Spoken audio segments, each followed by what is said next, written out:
Good morning, good afternoon, good evening, whatever time you're watching or listening to this, and welcome to this week's episode of the Non-Identity Podcast. Now, this week we're joined by a podcast coach, who also is a podcast host, and she hosts the podcast, The American Dream in the Eyes of Immigrants. It's Heidi. Hi, Heidi. Welcome to the show. Hi, thank you so much for having me. Before we get into your podcast and your podcast coaching, can you just explain to people who you are and where you grew up? Yeah, so like you said, I am Heidy De La Cruz. I grew up in Grand Rapids, Michigan, currently live in Florida, and I am a mother. I am a wife, and I also have my 9 to 5. So I do medical coding analyst work. And I always love to say that, I'm a daughter of Christ, first and foremost. I love writing, reading, podcasting, and I love watching movies and hanging out with my family. Oh, brilliant. What's your daytime job? The medical, sorry, would you say medical coder? Yeah, medical coding analyst. Yep. So I started my healthcare career as a medical assistant, and then I worked my way to medical coding. So, whether you go to the hospital or the doctor's office or anything in the healthcare field, everything has a code. And that's how the doctors and the health insurances get, sorry, the hospitals and doctors get paid is that they submit claims with codes depending on what procedures were done in doctor visits, and then and from the insurance side, we review those codes and the claims and make sure that we are paid correctly. So I've worked on both sides. I worked on the physician side submitting the codes, and now I worked on the healthcare side reviewing the codes to make sure everything was billed correctly. And what procedure surprises you, which costs the most to do? Oh my goodness. Anything surgery wise is crazy. Like surgeries are always over $10,000, and it's just crazy. Like even the most simple procedures can cost over 10,000, and I'm just like this is crazy. So yeah, definitely surgery. And like we said as well, um, you're into podcasting, and you're a podcast Yeah. host. What made you decide to go into that field? Because it's a very oversaturated market. And how did you become a coach in podcasting? Yeah. So, what made me go into the podcast industry was I've listened to podcasts for over 5 years now. So, I had been an active listener years before I decided to launch. And one of my favorite podcasts was called not my podcast. I mean, it is my favorite podcast, but the one that I was listening to the most is called The Happy Hour with Jamie Ivy. And she has guests come on and they talk about the good things that God is doing in their life. So she has a lot of authors, a lot of pastors, and in the Christian space. So I really like that how people were just sharing their stories, why they written the book, and things like that. And I'm an avid reader, and so I was like, I really like that concept. And podcasts were growing in popularity throughout the years. So it was in 2019 that God really put it in my heart to want to start a podcast, and it was going to be similar. I was going to start with friends and family to highlight the good things that they were doing in their life, because I feel like a lot of times we don't celebrate ourselves. Like we just go on our day to day and don't really realize the impact we're having on the people around us. So that's what it was going to be. However, I wasn't able to start it until 2022. And when I started it became about immigration. And how that came about was, like I said, I'm a writer as well. So I write on medium.com, and I was actually reading an article. And the article that I was reading was about a immigrant from Kenya. And she was sharing how each cultural shock she experienced in the United States really diminished her confidence and kind of just made her question her identity and who she was and everything. And that really hit home because my whole family immigrated from the Dominican Republic. I was born here in the United States, but it's a subject very close to my heart just because I'm, translating for my parents and things like that. And just seeing them trying to keep their traditions and cultures, the same, but then also adapting to the American system and American culture here.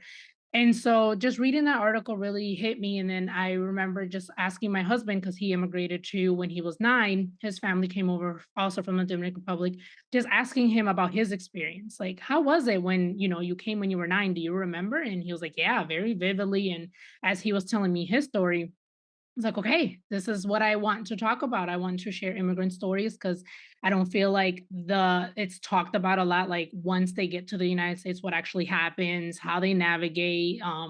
just that whole experience. And so that's how the American Dream in the Eyes of Immigrants came about. And going on almost 2 years. It's just been an amazing journey to listen to so many different immigrant stories and just learn about different cultures from different countries, how things work in their countries, the reasons why they decided to come to United States.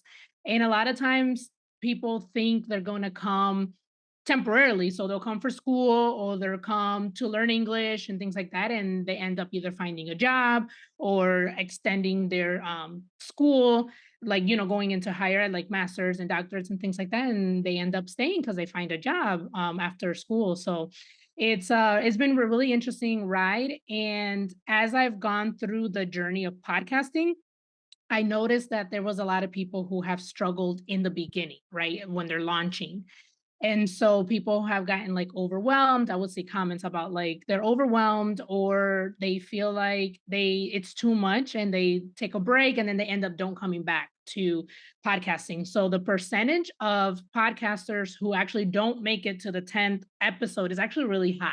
So there's a lot of podcasts out there, but there's not a lot of active podcasts because they'll start and then they won't continue. So, because I saw that, I was like, I want to help people launch their podcast because I love the podcasting industry. I love the opportunities that I've had because of podcasting. I love the people that I've been able to connect in the spaces that I've been able to share my story.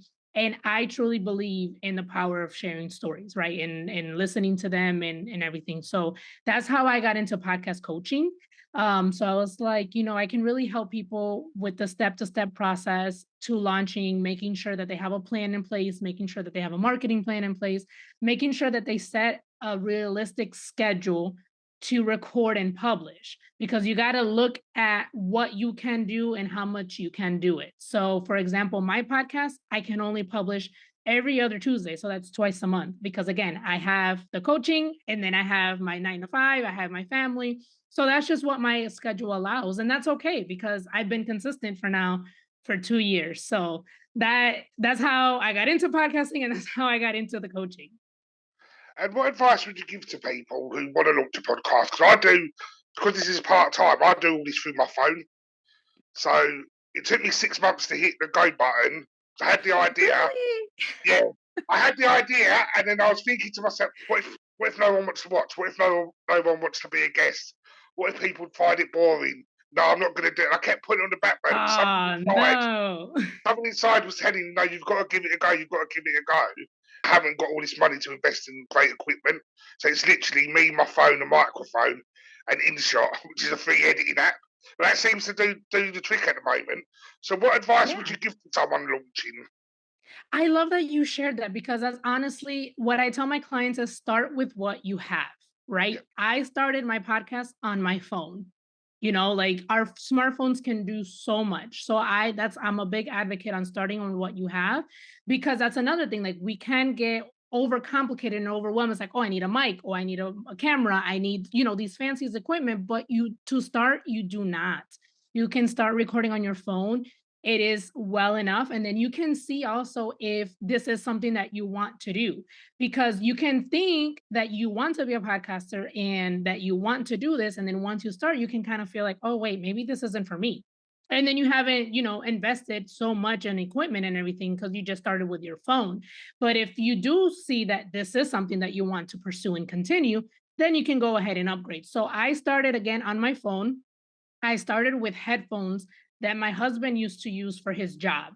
Literally, that's how I started. And so slowly but surely, I've worked my way up to the professional mic, worked my way up to the headphones, worked my way up to the professional camera. But that wasn't from the jump. It was literally on my phone. That's how I started. So that I'm glad you shared that because that's the advice that I tell everyone. Start with what you have. Keep it simple. Don't overcomplicate it. You can invest as you grow.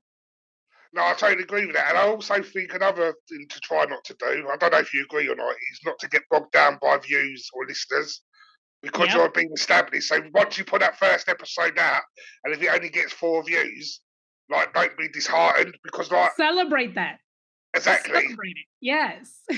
Because like I said to you off camera, like I've been going a year now. We're up to like 834 subscribers on YouTube, 55,000 followers on TikTok, 1,100 on Okay. Facebook. So I'm quite proud of that. Because I Yes, think that's awesome. put that many people in a room, and it's crazy. So, but we're a society now that just looks at numbers. If we see a number like 500, we think that's very low. But I always Mhm. say to people, speak to 500 people in a room at once and see how nerve-wracking it is. Imagine that's how many people Yeah. took your time to watch or listen to your episode. So Yeah. I think that's a thing that we need to do is not get bogged down by actual numbers. And I feel like we're in a society of numbers at the moment. Yes, that is very true. So I was on another podcast and I was actually asked if I knew whether I get more listens if I publish in the morning or at night. And I was like, I don't look at my analytics. I I don't know. I at all. Like I do not focus on the numbers. And the reason why is because I get a lot of messages from people who either listen or from my guests themselves just thanking me for providing a safe space for immigrants to share their story. Or they'll say like, "Oh my gosh, this episode really resonated with me," or "This was inspirational, sorry." And it's like, okay, I get these messages, but let's say that podcast episode only got 10 listens. Like, am I going to count it as successful or not? To me, it is successful because it resonated with one person versus just the 10 listens, And so I don't focus on my analytics at all. I probably, like, my numbers probably won't be considered as a successful podcast right now, to be completely honest. But my podcast is ranked top 10% globally. If you look at, I think it's listen notes. So if you look up my podcast, it's in the top 10%. But if you look at my numbers, you probably wouldn't say it's successful. But to me, it is because people message me all the time. And I recently posted that last week because somebody sent me a message and was like, "Oh my god, I'm binge listening to your episodes. I love this concept and thank you so much for, providing." And so I screenshot that and I uploaded it on my Instagram and I was like, "You see, this is the reason why I don't focus on analytics because this is the reason why I'm doing it because it's a different concept. People again are thanking me for the space and everything and that's what keeps me going. If I would look at the numbers, I would have quit probably after the second week." I totally agree with that. Like I said to you off camera as well, if I could hear people's inspiring stories, that's enough for me to keep going. And if people Yes. want to watch along, great. If they don't, okay, fair enough. But I'm on a fantastic journey. Moving into your actual podcast, what is the stigma around immigration in America? Because in the UK, it's got quite a negative stigma. Is that the same Same. in the States? Same. It is the same. Unfortunately, it has been very negative with the media and politicians using fear to drive that emotion to make it negative. And that is also one of the reasons why I did launch it because we hear just these negative, impact and everything and this negative narrative, but they don't share the stories. They don't share about the people, why they come, what country are they coming from, what is going on in their country that made them decide to risk their life to come to a new country because the majority of the time people don't want to leave their country. They don't want to leave their culture. They don't want to leave their family, their language, their history, like people don't want to do that. And if you look at the percentage of the population of the world and those who actually immigrate, the percentage is actually very low. I think it's like 0.2% or something like that. I had looked at it last year and it was really low. So again, the media uses fear and they make it like it's a whole bunch of people, but in reality it's really not. And like you mentioned, in the UK it's seen in a negative light, and immigration is not just a United States problem. Like it happens worldwide. There's a lot of people from different countries who are immigrating just because of the hardship that goes on in their country. So I say my mission with the podcast is to change the narrative of immigration to a more compassionate and empathetic approach. And I really do believe that by sharing the stories is the way to change that narrative. I mean, I know it's an uphill battle because I don't have the power that the media does, but one story at a time, I feel Exactly. like it's just how to get there. And the thing I find confusing, if I was a successful rich business owner, I could go to like Dubai and live there and set up business. But if I needed to go there for safety, I'm looked down upon. Why do you think that is? Right? Oh my god, that is a really good point. I never even thought about that. Yeah, That is a very good point. And there's actually, after the pandemic, there's been so many Americans that have been living abroad because they have an exactly. online business. So it's like, why is that not looked down upon? Like they're going to a different country, but then when people want to come here to better their life, it's like, Frowned no. upon. Yeah. Yeah. Yeah, that is a very good point. What story that you've heard has really resonated with you? Is it all stories, or is there one in particular?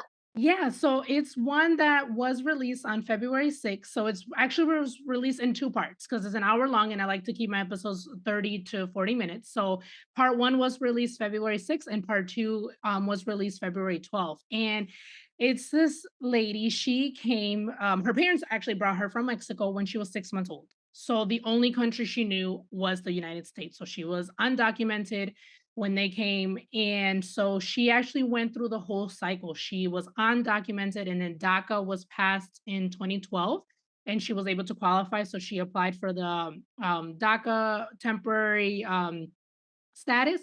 So she did that, and then she was able to get petitioned and be a resident, and then she actually was sworn in and became a US citizen on February 3rd. So it was like right before her podcast episode release, and it was just such a full circle moment for her. And the same, we record months in advance, and same thing with my podcast, like I release months in advance. So when we recorded, she was like, "Hey, is it okay if we release the episode in February because that's when I'm going to be sworn in?" And I was like, "That's actually the schedule of my episode right now." So it worked out perfectly. But that one really resonated with me because she got so emotional telling her story, just looking at everything that she had went through, being undocumented and then finally being a citizen. And so just the whole full circle of like she actually went through everything, like undocumented, documented, and then being able to be a resident and finally being a citizen of the United States. So it's such an inspirational story. No, it definitely sounds like it. Definitely need to go and check that out. So, like, have you heard stories of people sort of having to risk their life to get to America? Yes. And what's the story that sort of stands out for you from that? Yeah, so there was another lady from Mexico. Her mom sent for her and her brother. She was 5, he was 7. So she came to the United States first to get settled. And so after 10 months, she was able to find a job, find a place to live, and then she sent for them at 5 and 7 years old. So they crossed the border by themselves. And so she explained that the way that they had to cross them through the border, they had to separate them. So so her and her brother at 5 and 7 crossed the border by themselves, and then they were reunited in Arizona. And so after Arizona, they were able to fly to where her mom was in New Jersey. So just thinking about that, me as a mom, just making that decision that I'm risking my life and I'm also risking my children's lives because I feel that it's a better opportunity for me in another country. Like that to me right there was just mind blowing. And that's what I mean when I said earlier, like a lot of people don't want to leave their country, but just the situations that they have at home, it brings them to a bigger risk.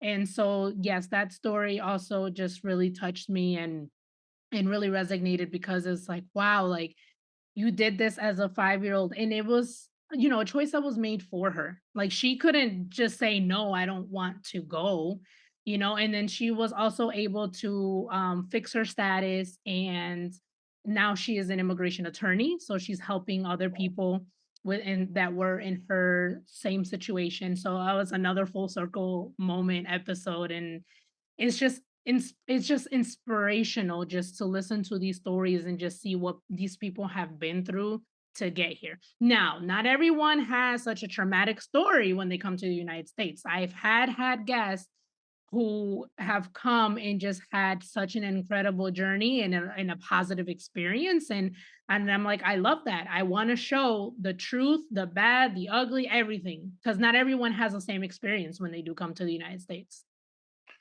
And do you feel any pressure when releasing the podcast because someone else's story's in your hands? Like I find I try and keep things as raw as possible, but I find a bit of pressure because obviously everyone's perception is a bit different when they're rewatching something. And because I self edit and probably you self edit, do you find the pressure that to try and keep the point to someone's story?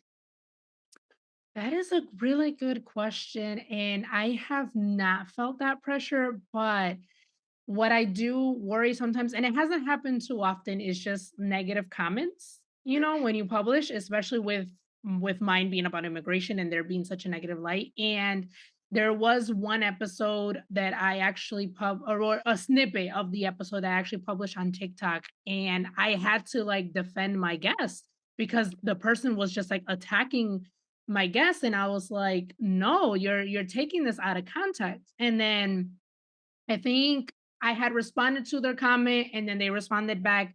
And so I was like, you know what? I'm not doing this back and forth. This is the last thing I'm gonna say. And so that was like, so then I responded and I was just like really defending my guest because they just took what she said completely out of context. And just there's been more negative comments on YouTube more than anywhere else, and so I'm just like, I'm just kinda learning how to deal with that. So I've actually deleted them, but sometimes I'm not then I was thinking, I was like, "Maybe I should have kept them," but then again, I don't know, I don't think I want that negative engagement because yes, it's engagement, but I don't know if I want that negativity because 'cause I'm not here to debate, politics or anything like that. I'm just here to share people's stories. Gotta have thick skin because you and I, as podcasters, we are putting ourselves out there as well. Exactly. We choose to put ourselves out there, so we're going to have to choose to hear everyone's opinion. We can't have everyone Mhm. agree with what we're saying. So yeah, it's a cat. Yeah. And this is the thing with social media. I love it because we're able to have these conversations and put people's stories out there. But then, like we said, we do get the keyboard warriors that think it's okay Yeah. to be at home. So yeah, it is a catch-22 with social media. Well, Mhm. if people want to listen to the podcast or watch the podcast, where can they find you? Yeah, so my podcast is on all major podcasting platforms, so Apple, Spotify, no, not Google. Well, Google's going away, but it is on Google, on Amazon Music. So if you have an Alexa, you can listen directly on Alexa, iHeartMedia, Audible, and then it's also on YouTube. So you can find it on The American Dream in the Eyes of Immigrants podcast. And what we'll do, we'll put the links in the description below. Also, if people want your coaching service, how can they get in contact with you? Yeah, so you can go directly to my website. It is my name, HeidyDelacruz.com. So HeidyDelacruz.com. And you can go ahead and there's a form that you can fill out to let me know what exactly the services that you're needing. So I have the 6 week coaching program to help you launch. And then if you also need like, coaching like podcast strategy to help you grow, I can also help you with that. Okay, brilliant. Right, I've got two last questions before we come to the end of the interview.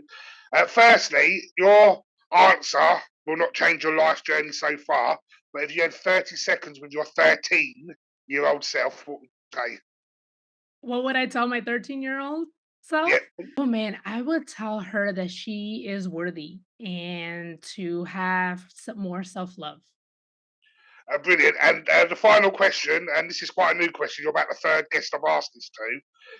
If you could be remembered for one word and one word only, what would it be and why? Kindness, because we need more kind people in this world.